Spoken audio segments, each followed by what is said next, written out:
Taking care of you is too much work. I want a divorce.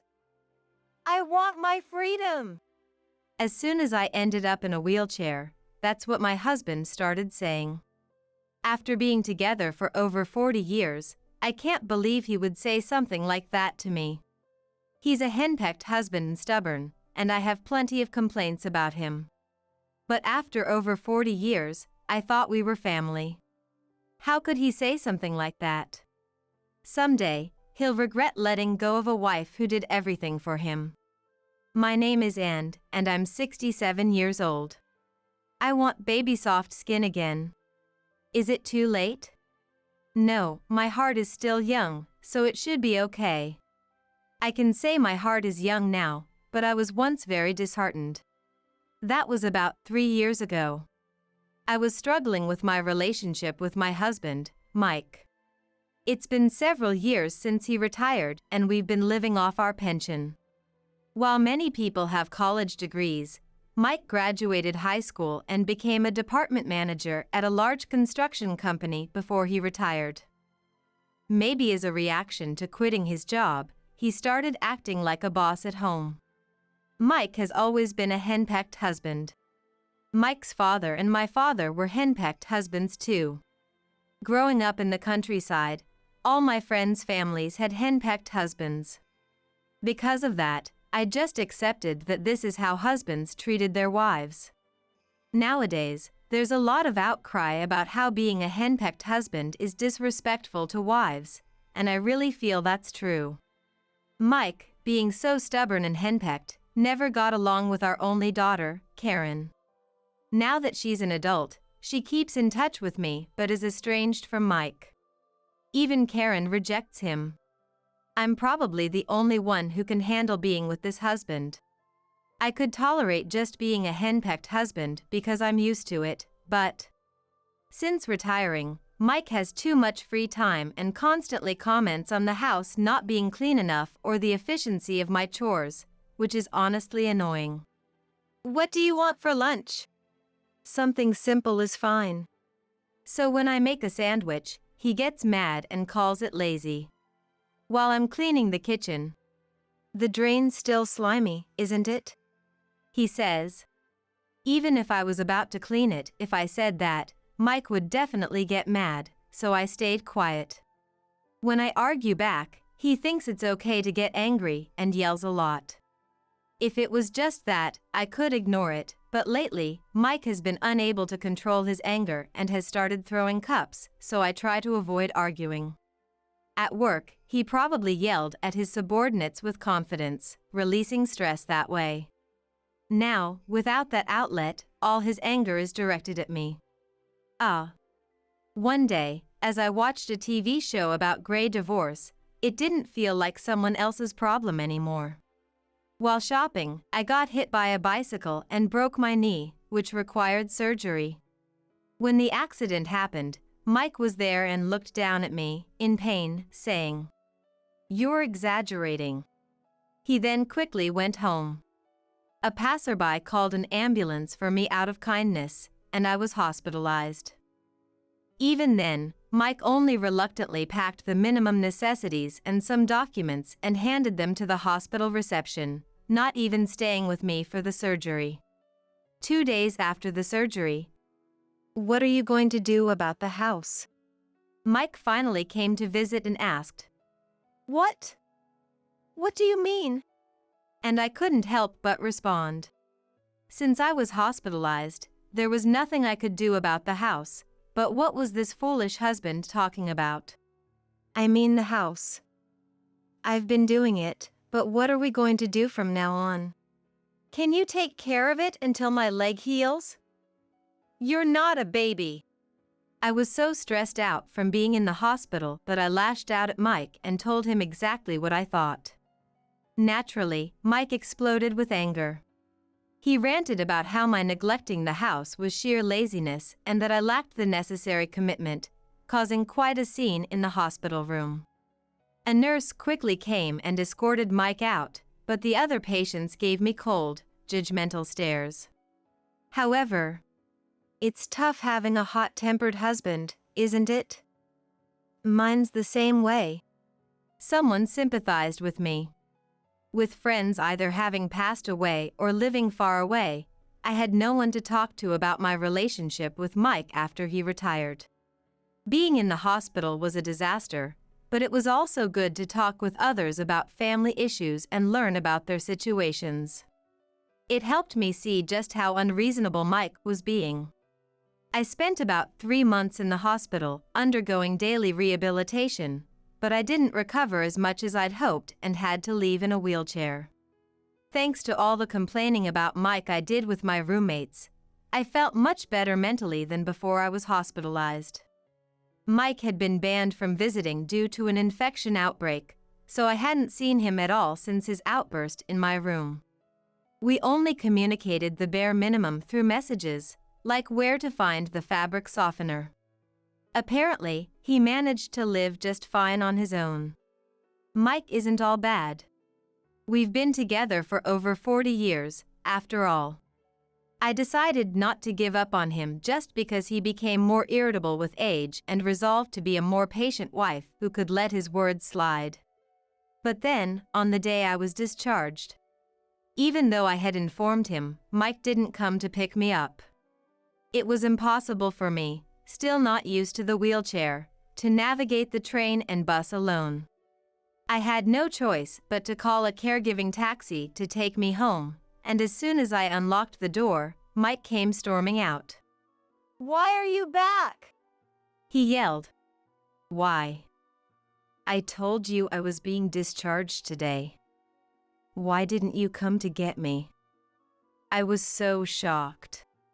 "You left me to do all the housework for months, and now you have the nerve to complain? Where's your apology?" "What? How can you say that? I had a hard time in the hospital too. We're both getting old. Can't you support me for once?" "No." Mike's refusal was absolute. "I heard at the hospital. And you're going to be in a wheelchair permanently. I won't take care of a defective person. I want a divorce because I don't want to deal with caregiving. I found out I can live just fine alone. I'd rather be alone than take care of an old person who can't do housework and can't even walk properly." Listening to his relentless complaints, I was stunned that he felt that way. Part of me had believed that despite his changed personality after retirement, deep down he was still the same as before, that our 40 years together meant we had a bond. The idea of a gray divorce had crossed my mind, but I admired the freedom those women had, and I didn't think I would choose that path. After all, we've had fights that made me want to leave, but we always managed to make up. I thought our history would carry us through, that we'd continue to make it work. "Are you sure? You'll regret it?" I asked. "Absolutely not." And Mike declared, "Okay, fine. Let's get divorced. I'll leave today. Since you're the one who wants this, can you help me pack?" "I'll do that right away. I'm glad to be rid of you, Anne." Seeing Mike smile with satisfaction almost brought tears to my eyes, but I held them back. I couldn't believe how brief and empty my marriage had turned out to be. Just a short exchange of "let's get divorced" and "all right" was all it took to end it. After the divorce, as we had agreed, I focused on my rehabilitation and went through each day. Rehabilitation was much tougher than I had imagined, but the therapist was kind, and I made many friends around my age, which made it quite enjoyable. One day, I received a call from Mike on my smartphone. Despite several months passing since our divorce, it seemed some of my belongings were still left at the house. He asked me to come and collect them. I thought he could just throw away what I didn't need, but he stubbornly refused to tell me what was left. He also said he didn't want to mail them because the post office was too far. I felt it was a hassle, and I was scared to go to the house, so I suggested meeting at a nearby busy park instead. On the appointed day, Mike was at the park, looking terrible in a wheelchair, with greasy hair and dirty clothes. "What happened to you?" I asked, but Mike didn't answer, and instead, he looked at me. "Why aren't you in a wheelchair?" And shouted. "Well, it was just a fracture. The recovery was slow, but as you can see, I can live with a cane now. The hospital explained it to you when I was admitted, didn't they?" "Well, you didn't listen because you weren't interested, even though your wife had surgery, right?" "Yeah, that's true." "You're unbelievable. So, what's with you being like this?" "Embarrassing as it is, I have a favor to ask. Please, remarry me." I was taken aback by Mike's second proposal in my life. "Why would you even think of that?" I asked, and Mike started to explain. Apparently, the reason Mike ended up in a wheelchair was that he had fallen off his bike while riding along the riverbank and injured his cervical spine. I couldn't help but to respond. "I told you so many times." Mike loved cycling on his cross bike, but he always had the habit of going too fast. Even when he was younger, he had fallen several times and broken his ribs. His reckless riding style had often been a nuisance. "I know it's your hobby, but you should be more careful, it's dangerous," I would always tell him. Of course, my henpecked husband Mike never listened, and now, as a result, he was in a wheelchair, which was entirely his responsibility. "The hospital told me to use home care, but I don't want to be taken care of by complete strangers." "Just put up with it." "I can't. That's why I want to remarry you, and as you can see, I can't even take a shower or do laundry properly. I can't stand it anymore. Please help me." "You came here without even showering? It's already a selfish request, and you think someone would accept such a sloppy proposal? And you thought I was still in a wheelchair and wanted to remarry me just for caregiving? There's no way that's happening. I have no one else to turn to. Living with a cane would be easier than taking care of me in a wheelchair." His words were unbelievably selfish. He had always been a man who did nothing for himself and expected others to do everything for him. "I absolutely refuse.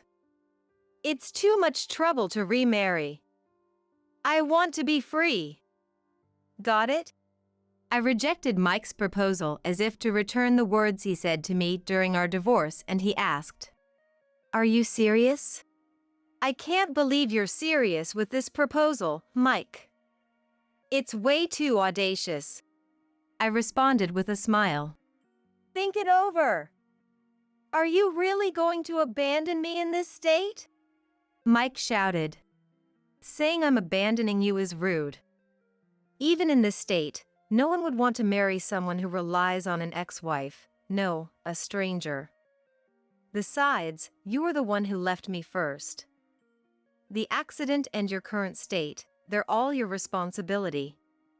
Live your life with greasy hair, dirty clothes, and without taking a shower forever." After expressing truths I never said even during the divorce, I added, "As I said, this is the result of your regret."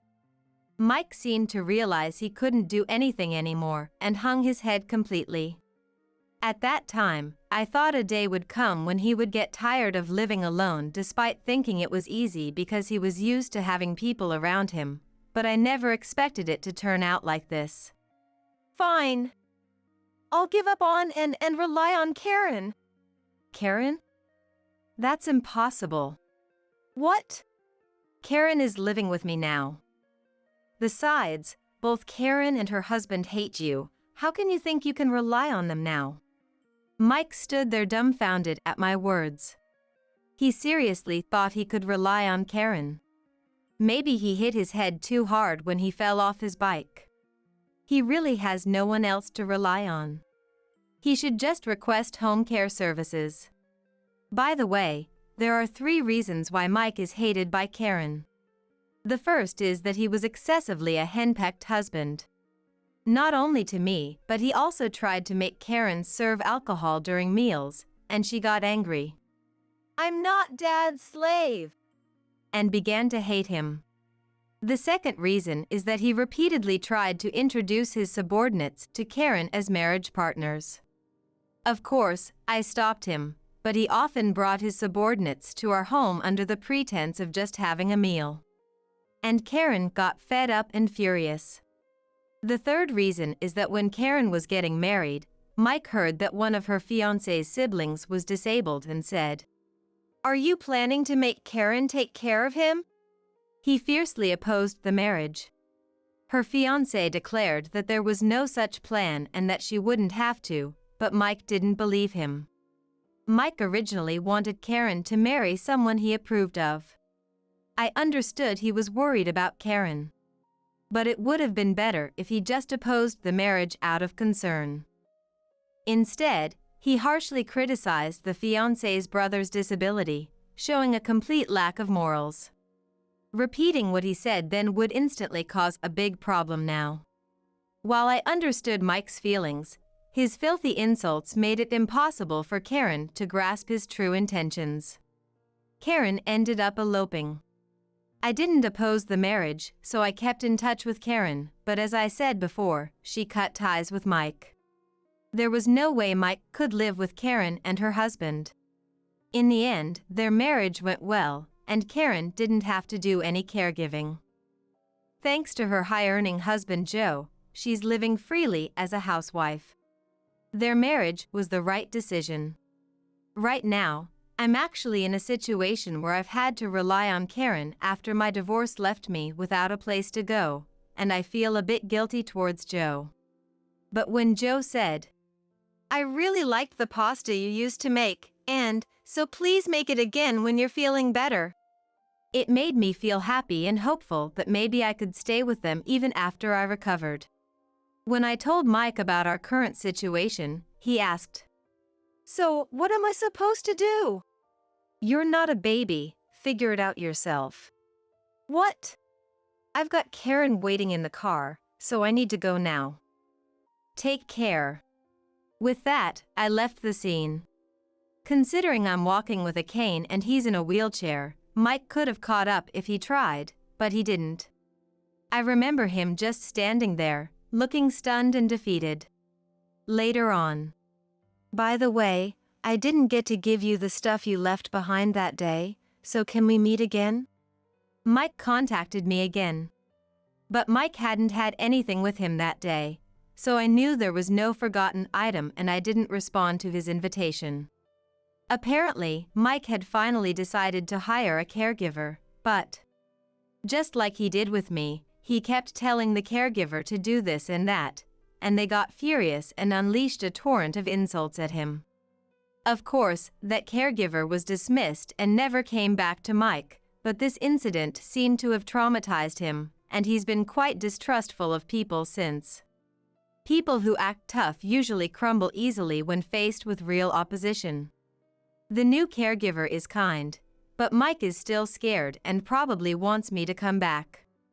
That's something I will never do.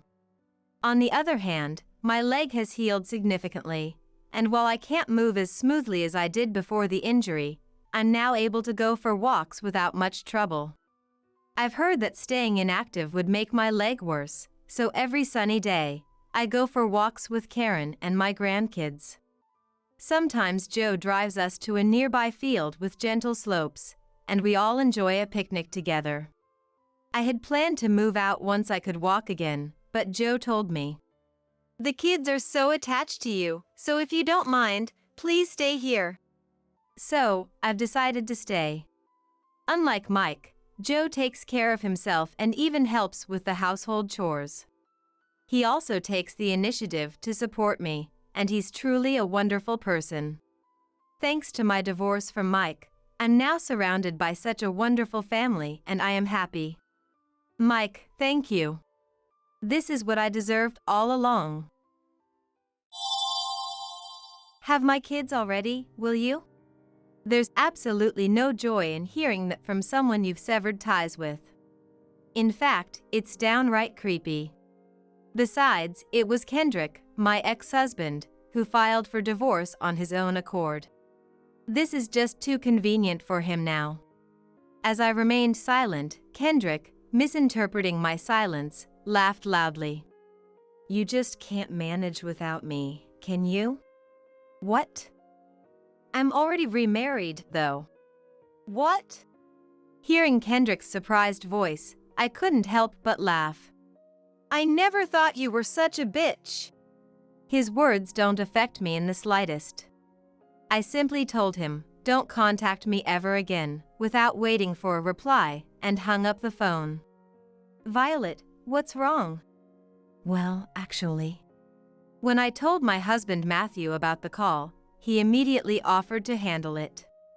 Turns out, there was another call from someone else, and he plans to deal with it together.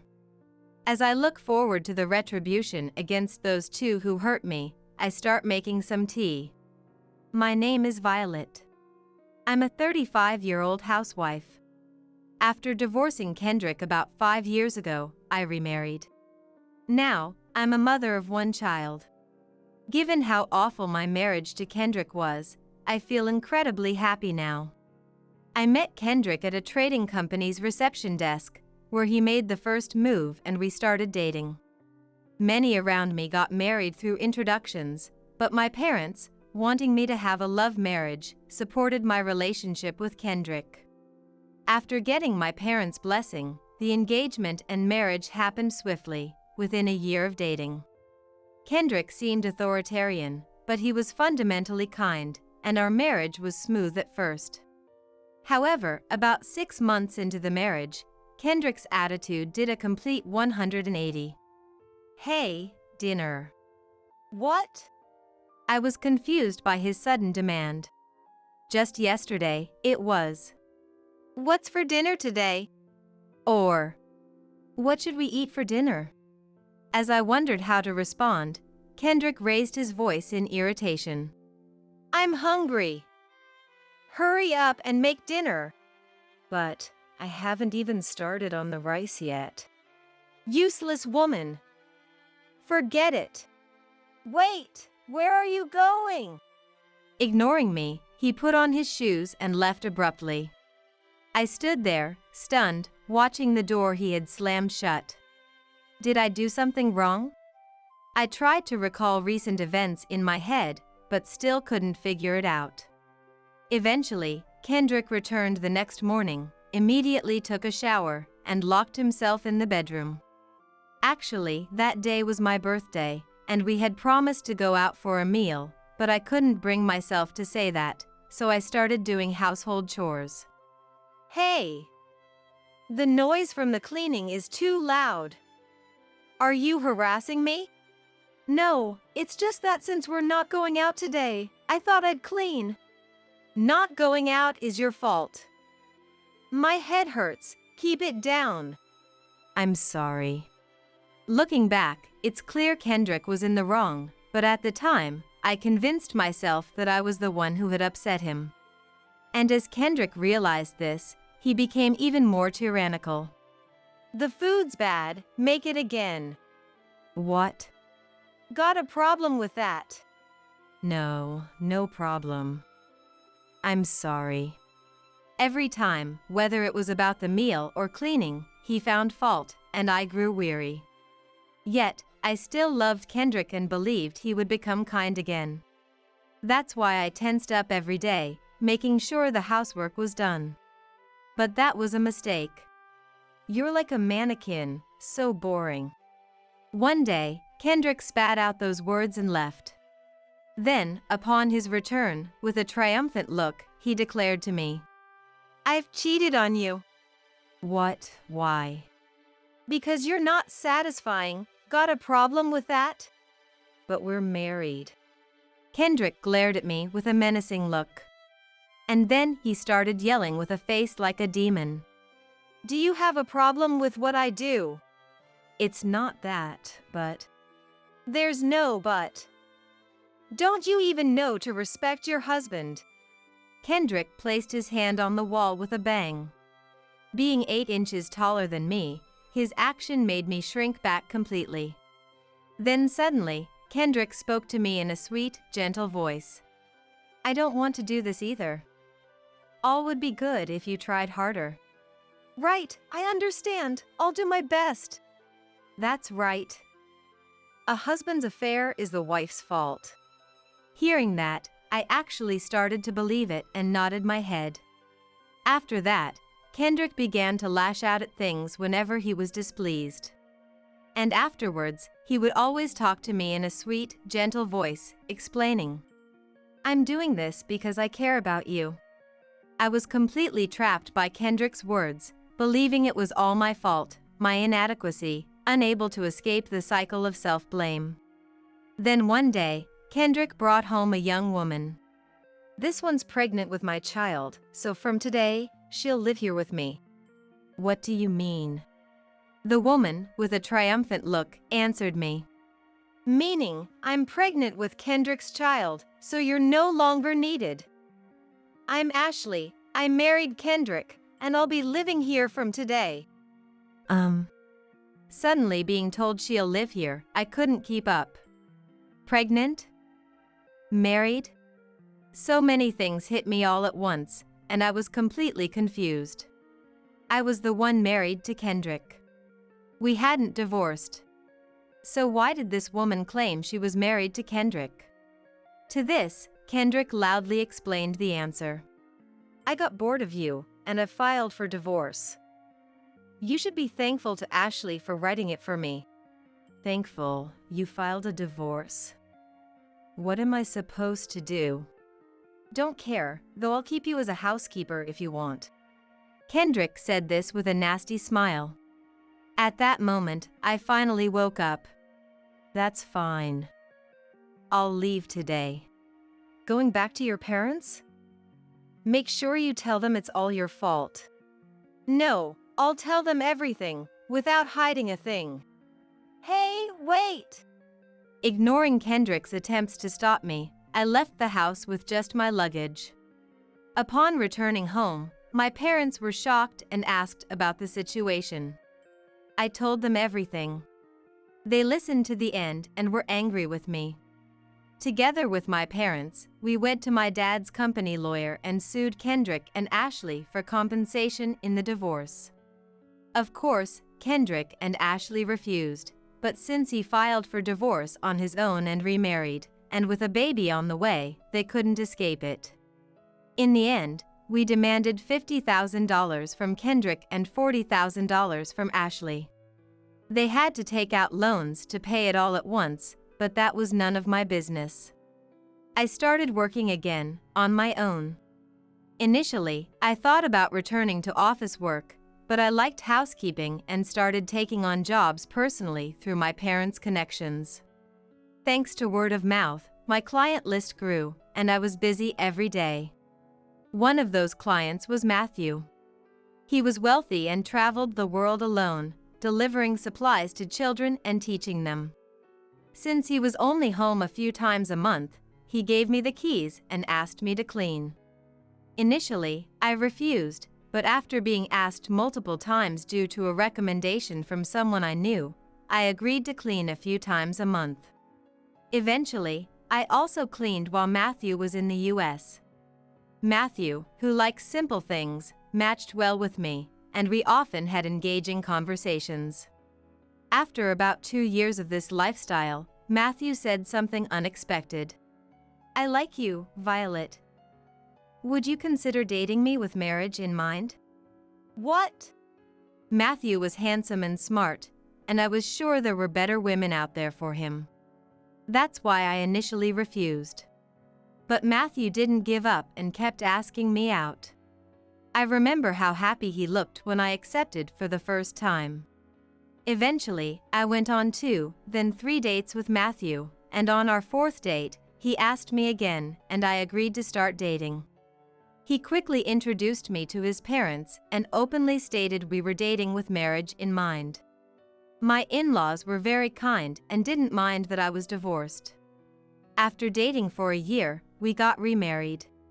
And 2 months later, I discovered I was pregnant with our first child. Our marriage was smooth and trouble-free, and I quit my job, happily taking care of the housework at home.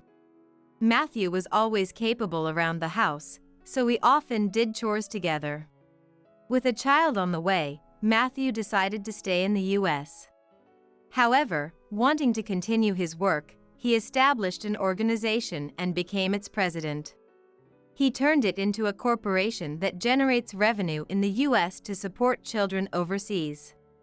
Making sure Violet and our unborn child are happy is my top priority. Matthew always said this, and he treated my parents with care. The peaceful days were unimaginable during my marriage with Kendrick, making me feel incredibly happy every day. Now that the compensation payments from the two were complete, they rarely crossed my mind, but one day, an anonymous call came to my mobile phone. It happened to be when Matthew was away for work, and I initially didn't answer, but the persistent ringing forced me to pick up. Hello. Violet? Who is this? It's me. You haven't forgotten, have you? His tone made my spine freeze. It couldn't be. I couldn't understand why he was calling now. Kendrick? That's right. Way to go, Violet. Being praised like that didn't make me happy at all. I wanted to end the call quickly and prompted him to get to the point. What do you want? You sound like we're strangers.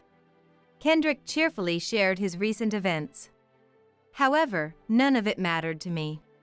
This has nothing to do with me, right? Don't be like that. You must have reflected by now? Reflected? I repeated, utterly baffled. Just then, Matthew came home. I gestured to him. And at the same moment, Kendrick, laughing joyfully on the other end, got to the point. Yeah, if you've reflected, I'll take you back. Take me back? Have my kids already, will you? There's absolutely no joy in hearing that from someone you've severed ties with. In fact, it's downright creepy. Besides, it was Kendrick who filed for divorce on his own accord. This is just too convenient for him now. As I remained silent, Kendrick, misinterpreting my silence, laughed loudly. You just can't manage without me, can you? What? I'm already remarried, though. What? Hearing Kendrick's surprised voice, I couldn't help but laugh. I never thought you were such a bitch. His words don't affect me in the slightest. I simply told him, don't contact me ever again, without waiting for a reply, and hung up the phone. Violet, what's wrong? Well, actually. When I told Matthew about the call, he immediately offered to handle it. Turns out, there was another call from someone else, and he plans to deal with it together. As I look forward to the retribution against those two who hurt me, I start making some tea. A few days later, a lawyer visited our house. This was the lawyer who had helped during the divorce, and now, he was handling not only my dad's company but also Matthew's. When we told him about the recent incident, he immediately took action. As Matthew, the lawyer, and I were discussing, my phone rang. I exchanged looks with the two of them and placed my mobile phone on the table. Answering on speakerphone. Violet.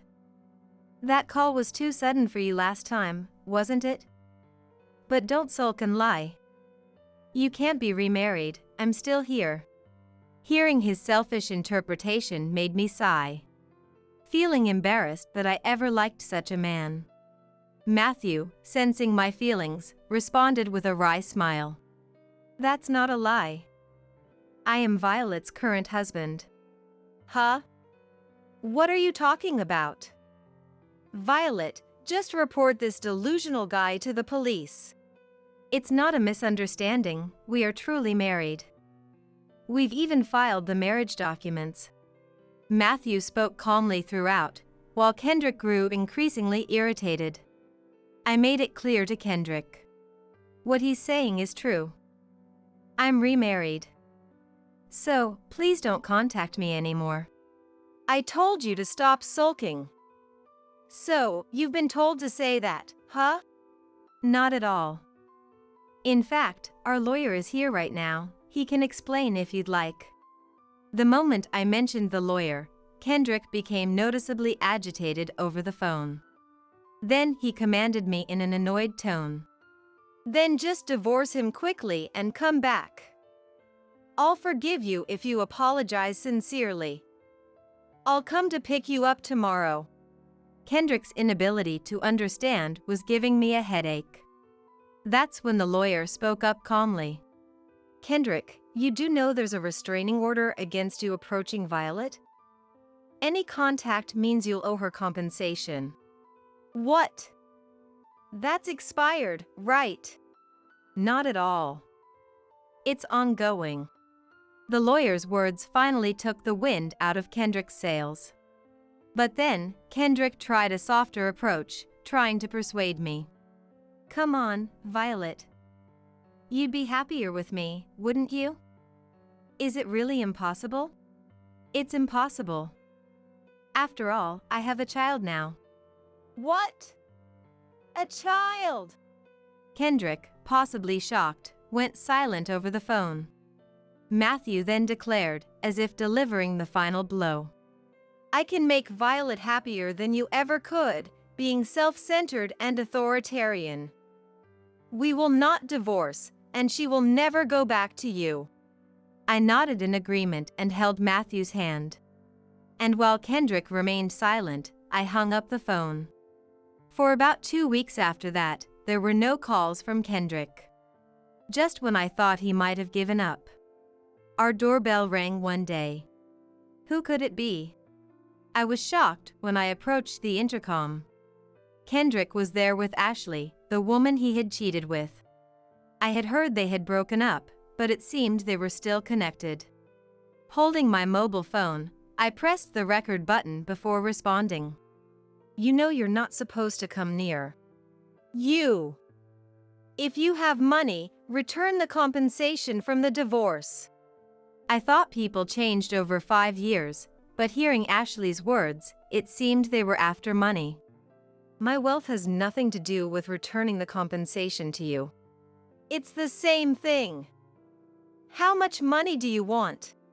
No, that's not what this is about. Despite their infidelity, they were boldly demanding, which was baffling. I was baffled. Then Ashley began to spill her situation uninvited. I'm engaged. To a supervisor at work, he's a great guy. I can't tell him about my debt, you understand, don't you? Congratulations on your engagement. But what does that have to do with the compensation money? I genuinely didn't understand, and my attitude seemed to have struck a nerve with Ashley. That's when Ashley, even through the intercom, began to get angry. Like I said, just pay back the money I already paid you. You're not struggling for money, are you? I heard you're rich. Ashley's hysterical screaming was frightening. Even with the auto lock, I worried what if she somehow forced her way in through a window. While I was pondering this, Ashley yelled even louder. Besides, where did you find such a handsome guy? He suits me better, give him to me. I'm sorry, but my husband, Matthew, is not an object. Of course I know that. Ashley snapped back right after my response, and Kendrick burst into laughter behind her. It might have been funny, but it was rude. Then Ashley turned her anger towards Kendrick. It's all because you didn't have money, which I didn't know about in the first place. Kendrick, annoyed, retorted. You lied about being pregnant too. That was a misunderstanding. What? You were so sure of yourself. The two of them, forgetting my presence, started arguing. The pregnancy mentioned from before was a lie, it seems. Somehow, this eased a thorn in my heart. Just then, a police officer appeared on the intercom screen. This is just... It's not what it looks like, officer. It's just a small argument. They began making excuses. But the police officer was having none of it and took them away. I slumped down by the intercom, exhausted. Glad they didn't get in. Are you okay? Turns out, Matthew was the one who had called the police. Actually, I had contacted Matthew before answering the intercom. He told me to record the conversation and that he would be back soon. Sorry for bothering you when you're busy, and thank you. Your safety is the top priority, don't worry about it. Matthew's reliability made me feel grateful. I was truly glad I remarried him. I felt this from the bottom of my heart. The lawyer had informed the police about the restraining order, so Kendrick and Ashley were severely reprimanded. However, now the lawyer receives daily calls demanding money to be returned. It seems we need to settle this once and for all.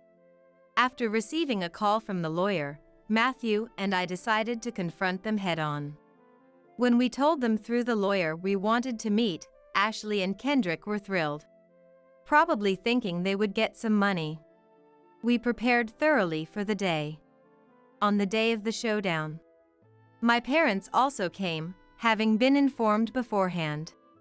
When we arrived at the designated place, the two were already there, and to my surprise, my former in-laws were present as well. The former in-laws glared at me fiercely as they saw me. Thank you all for gathering today. Let's begin the discussion. At that signal, everyone turned to look at me. I first placed 2 sheets of paper on the table. These were the fines for violating the restraining order. Kendrick and Ashley's eyes widened upon seeing them. What is this amount? There's no way we can pay this. The papers stated a fine of $30,000 for each of them. They complained to me in surprise. Then, ex-mother-in-law Eliza spoke up. Violet, aren't you getting a bit carried away? Excuse me? Confused, I was taken aback as Eliza laughed mockingly and began to speak fluently. We've already paid the compensation for the affair, and yet you demand more money. I thought wealthy people were more generous, but you're rather petty. Petty. Essentially, she was suggesting to drop this new claim. But even I was not willing to do that. Indeed, I'm not struggling for money, but this is a penalty for breaking a promise. They are obliged to pay. I explained this to Eliza. However, Eliza was not convinced. That's the thing, you were once our daughter-in-law, weren't you? And yet to do such excessive things. I couldn't imagine doing that. Eliza's words were echoed by nods from Kendrick and Ashley. Their unanimous agreement seemed to embolden them. Sighing, I played the recent recording. Eliza turned red in the face upon hearing it. Then Matthew pointed it out. Oh, are you embarrassed? A man almost 40 getting detained by the police outside his ex-daughter-in-law's house. I'd be too ashamed to show my face in public. Eliza glared sharply at Matthew, grinding her teeth in frustration, unable to retort. I felt I needed to say something.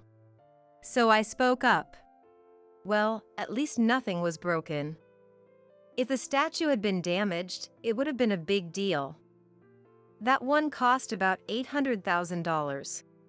$800,000!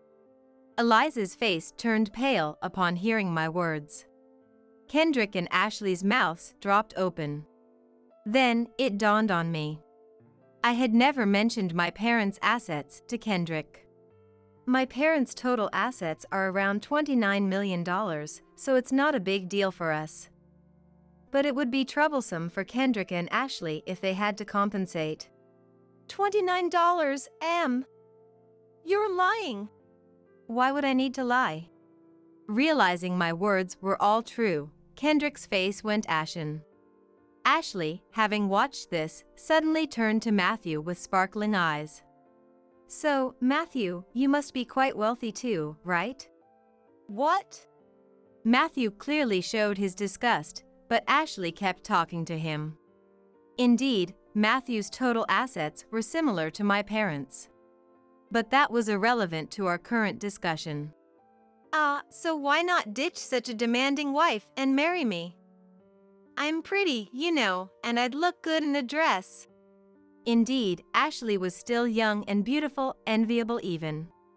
However, Matthew looked at her coolly. No matter how beautiful you are, it's impossible for me to be swayed. To me, Violet is the most beautiful and dear person in the world. Hearing this said right in front of me was admittedly a bit embarrassing. As I blushed, Ashley glared at me resentfully. Then, I shared something I had remembered with Ashley. By the way, I met one of Matthew's acquaintances recently, who happened to be the president of Ashley's company. When I mentioned knowing Ashley, he asked about our relationship, so I filled him in. What did you say? I told him you were my ex-husband's remarried partner, but that you had quickly divorced right after. I made sure to convey that properly. At my words, Ashley's eyes widened, and then she burst into loud tears. Just being honest here, but I felt the need to give another piece of advice. Ashley, I heard you've been unfaithful again. That's not good. You should also be honest about your marital history, or you won't be able to build a trustful relationship with your partner. How could you do this to me? What? I only told the truth. I answered with a bright smile. When Kendrick brought Ashley along, I was deeply hurt. This bit of retaliation seemed fairly mild in comparison. Just then, Matthew's mobile phone rang. He answered the call, spoke briefly, then hung up. Then he addressed Ashley. Just now, the president called to inform that your engagement with his son has been called off. No! Ashley screamed and collapsed onto the table. While it was a pitiable situation, it didn't concern me much. Please ensure the payment is made, thank you. At that, Eliza, who had been stunned, became persistent. Because of you, Kendrick will have to bear another debt. Don't you feel bad? Yeah, don't you feel any guilt? I pondered for a moment. Guilt? I had only done what was necessary. There wasn't much emotion involved. Then, I remembered something I hadn't mentioned yet. That's right. Kendrick's company, it seems Matthew's company has acquired it. He'll be attending the audit report presentation next time. Please take care. What? You're lying. I don't lie, right? I sought Matthew's agreement, and he nodded affirmatively.